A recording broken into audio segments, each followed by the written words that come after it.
ओम साईराम। मो जीवनर प्रथम अनुभूति मो बाबा को नहीं ताहा आज आपण मान निकट में कहवाक चाहूँगी। जितेबले मो बाबा संस्पर्श प्रथम आसी से बाबा प्रति मोर विश्वास दृढ़ नाला कि बाबा प्रति सेतिकी भक्तिभाव नाथिला।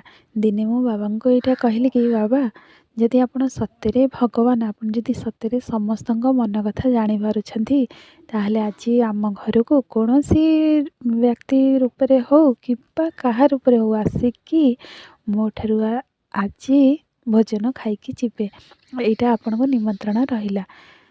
एक कथा बाबा को कही सकाळ पूजा समय तापर मु भूली जाइली। से दिन ठीक खराबेल समय जड़े वृद्ध लोक आसी कहले माँ मते किछि भोजन दब मते बहुत भोक लगुच।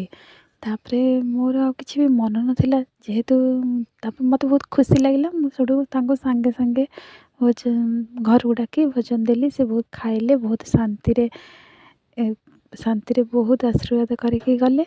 तापरे से दिन राति मु स्वप्न देखिली बाबा मते स्वप्न कहते माँ तू मते डाकी आज मु कली तू मते भोजन देलु आ मु बहुत खुशी आज तू मते मो पेट पूरा खाइबाकू देजु आ मु आज तो ଉପରେ बहुत खुशी।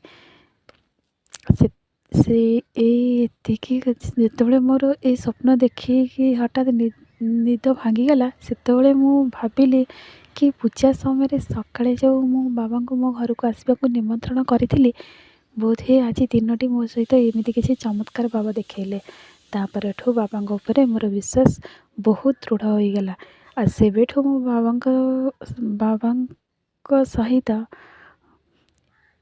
एमिति भाव जड़ित हो रही जेमिति कि बाबा होचंदी मो निश्वास। जदि बाबा मो हाथ छाड़देवे ताहले मो निश्वास बंद हो। एमिति मो जीवन आउर बहुत किछि अनुभूति अच्छी जहाँ मु आपण मान निकट में निश्चय कहबी। ओम साईराम।